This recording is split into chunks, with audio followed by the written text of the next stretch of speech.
Gate 2025 electrical में ये सवाल पूछा गया था। सब्जेक्ट है इंजीनियरिंग मैथमेटिक्स, चैप्टर है प्रोबेबिलिटी और टॉपिक है two dimensional random variable. Given data है प्रोबेबिलिटी डिस्ट्रीब्यूशन, फाइंड आपको करना है expectation of y over x equal to 1 और 4 ऑप्शन है। MCQ सवाल है, वीडियो को पॉज कीजिए, ट्राई कीजिए। 99% बच्चे ये सवाल बना नहीं पाए। क्यों ऐसा? क्योंकि कंसेप्चुअल क्लास में उनको पढ़ाया नहीं गया। दूसरा, अगर आप कोई भी PYQ बुक उठाते हो गेट की तो उसमें ऐसा सवाल था नहीं। बट आप मेरे स्टूडेंट हो तो ऐसा कह नहीं सकते। ऐसा क्यों?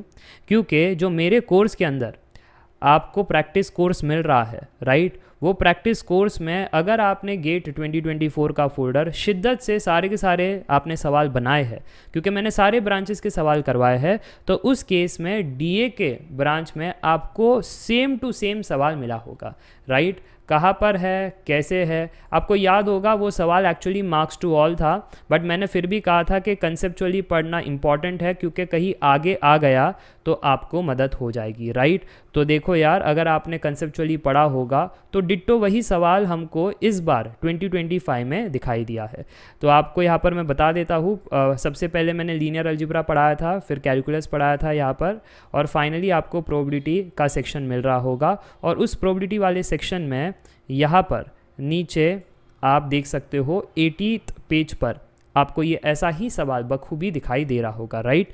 तो अगर आपने ये सवाल देखा था, आपको याद आ रहा है, टू डायमेंशनल रैंडम वेरिएबल का PDF दिया है और फिर सेम चीज़ expectation of y over x equal to constant मांगा गया है। ये वाला सवाल तो मार्क्स टू ऑल था, क्योंकि उसका जो एरिया अंडर द कर्व है वो 1 नहीं आ रहा था। बट जो मैंने कैलकुलेशन वाले स्टेप्स दिए थे, और अगर आपको ऐसे क्वेश्चंस बनाने हैं तो क्या स्टेप्स होने चाहिए, कैसे कैलकुलेट करना है, सारी चीज़ें वहाँ पर सिखाई थी।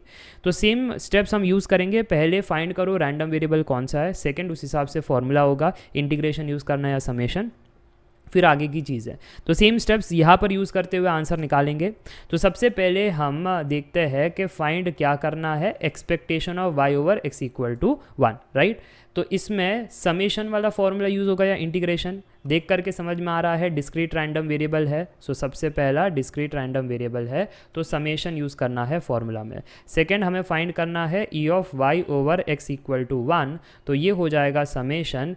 वेरिएबल कौन सा आएगा, y ओवर x आएगा, x आएगा, y आएगा, क्या आएगा? तो कहा था मैंने जो न्यूमरेटर में है वही वेरिएबल आता है, बट जो प्रोबेबिलिटी होती है वो किसकी होती है, इसकी होती है, conditional probability f of y over x equal to 1, right. अब इसको सॉल्व करना है। अब क्योंकि समेशन है यानी y की रेंजेस है ना, तो यहाँ पर आप देख सकते हो y 0 और 1 ये रेंज ले रहा है, तो वो सारे वैल्यूज़ पुट करने पड़ेंगे और सॉल्व करना पड़ेगा। तो सबसे पहले y को 0 पुट करते हैं। तो जैसे ही y को 0 पुट किया तो 0 into f of 0 over x equal to 1, है ना, ऐसा लिखना बेटर होगा कि y equal to 0 over x equal to 1 plus फिर y को 1 रखे, so 1 into f of y equal to 1 over x equal to 1। अब देखो सोल्यूशन अगर गेट एग्जाम में निकालना है तो 0 इंटू एनीथिंग 0, तो इस पर मैं चर्चा नहीं करता गेट एग्जाम के लिए, ठीक है, और फिर सीधा इसी को सॉल्व करके आंसर निकालता। बट अगेन जिनका पेपर 15-16 को है, कंसेप्ट जानना है, अच्छे से आपको देखना है, तो मैं आपको बता देता हूँ कि ये चीज़ कैसे निकालनी है।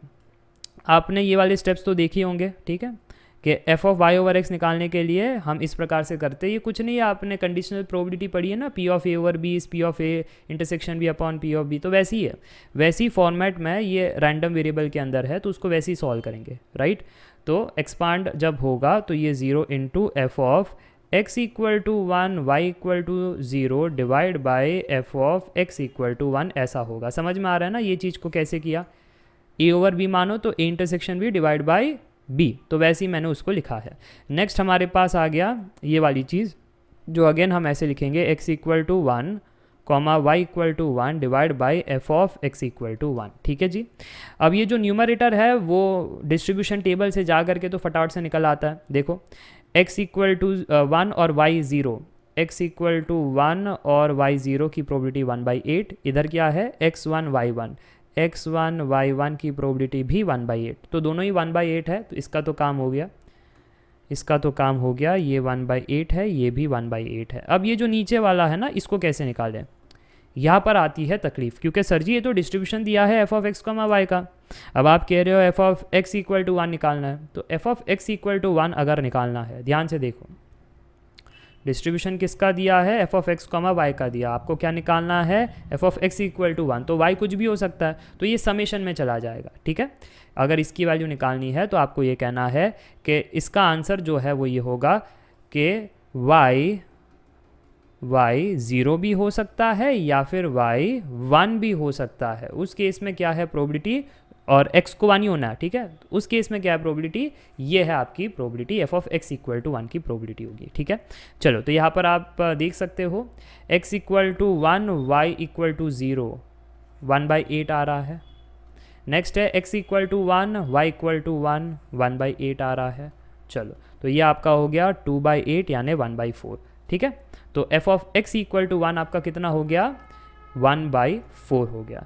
अगर इतना समझ में आ चुका है तो फिर आंसर आ जाएगा 1/4। तो यहाँ पर फाइनल आंसर हमारा क्या है, 0 + 1/8 डिवाइड बाई 1/4 यानी 4 ऊपर 8 नीचे, ये 1/2 हो जाएगा। करेक्ट आंसर कितना हो गया, करेक्ट आंसर आपका हो गया ऑप्शन डी। समझ में आया। ये डिस्क्रीट रैंडम वेरिएबल में हमने ऐसे किया है समेशन को लेकर के। वही अगर आप कॉन्टिन्यूस रैंडम वेरिएबल देखते हो तो एफ ऑफ एक्स निकालना है तो मैंने क्या बताया था, वाई को एलिमिनेट करना है, तो वाई की जितनी भी रेंज है सारी कलेक्ट करो -∞ से इन्फिनिटी और इंटीग्रेट कर दो f of x comma y d y, ठीक है। तो इससे वाई एलिमिनेट हो जाएगा कि वाई की सारी रेंज ले ली और आपका आंसर एक्स के टर्म्स में आ जाएगा, ठीक है। देखो इस प्रकार से हमने किया था। अगर आपको ये सॉल्यूशंस याद है, आपको स्टेप्स पता है, तो फिर ये सवाल बनाना इतना कठिन नहीं था। इसलिए प्रैक्टिस करो तो सारे ब्रांच के PYQs लगाओ, बेनिफिशियल होता है। सिमिलर काइंड ऑफ पैटर्न्स हमें मिलते हैं, सेम क्वेश्चंस तो कभी नहीं मिलेंगे, ये मैंने आपको क्लास में भी कहा था। तो आज के लिए बस इतना ही। I hope you enjoyed the video.